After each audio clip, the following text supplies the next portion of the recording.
और जितने यहाँ पर थे लोग देखे कि आंधी और तूफान आने से स्कूल का सीट पूरे उड़ गए। क्यों? क्योंकि कहीं न कहीं चूक हुआ, उसकी मजबूती उनकी जो ऊपर में कमज़ोर हो गया, चाहे हवा चले गए होंगे, उड़ गया। आज मनुष्य के जीवन में भी कुछ इसी प्रकार से है। जब हम कमज़ोर हो जाते हैं, हम निर्भर हो जाते हैं, परमेश्वर से दूर हो जाते हैं, हमारे जीवन में कई तरह से समस्या आती हैं। तो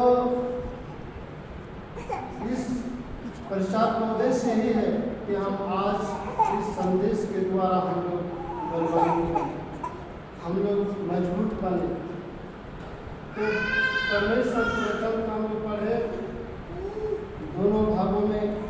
जब दाऊद के जीवन के बारे में देखें कि जब अमेरिकियों ने हमला पर अटैक किया और उनके सारे लोगों को, बाल बच्चे, छोटे बड़े, स्त्रियों को, सबको लेकर चले गए। ऐसी अवस्था में क्या करें? कोई लोग निराश हो जाते हैं, हताश हो जाते हैं, मगर प्रभु के दास दाऊद परमेश्वर की ओर से हिम्मत पाया, परमेश्वर की ओर से बल पाया। तो आज पहला बात मैं आप लोगों के बीच में रखना चाहता हूँ, पकड़े और मजबूत बने। पहला तीमुथियुस 6 अध्याय का 11 पद, कोई भी भाई बहन पढ़ सकते हैं। पहला तीमुथियुस 6 अध्याय का 11 और इसके बाद हम लोग आगे बढ़ेंगे। पहला तीमुथियुस 6 का 11। परमेश्वर के जन उन बातों से भाग और धर्म, भक्ति, विश्वास, प्रेम, धीरज और नम्रता का पीछा करें। देखिए, हमें इन सारे चीज़ों में बलवान होना, इन सारे चीज़ों में ताकतवर बनना है। आज दुनिया के कोई भी क्षेत्र में हम अगर आते हैं, बलवान हो जाते हैं, मजबूत हो जाते हैं, वो यहीं पे खत्म हो जाएगा। मगर ये परमेश्वर के राज्य के धर्म के बारे में, उनकी शक्ति में हम बलवान होते हैं, मजबूत होते हैं, तो कभी भी आप कमजोर नहीं करेंगे। हम जानते हैं परमेश्वर का नाबी एलिया को खाना खाया, एक टाइम का खाना खाया और 40 दिन का यात्रा को उसने सफर को सफल किया।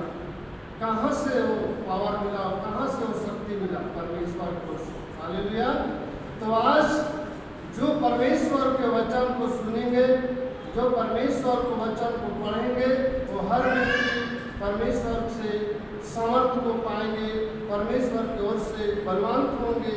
इसलिए हमें शरीर, इसलिए जब हम वचन को जब पढ़ते हैं, आत्मा तो तैयार है मगर शरीर निर्माण हो जाता है। आज हमें परमेश्वर के वचनों में मजबूत होना। हम लोग देखते हैं संसार में बरगद का पेड़ और पीपल का पेड़ बहुत जल्दी गिरता नहीं है। गिरता है क्या? गिरता है क्या? क्यों? क्योंकि उसकी जड़ें पूरा फैला हुआ रहा। आज हम लोगों को भी जड़ें मजबूत होना है परमेश्वर में।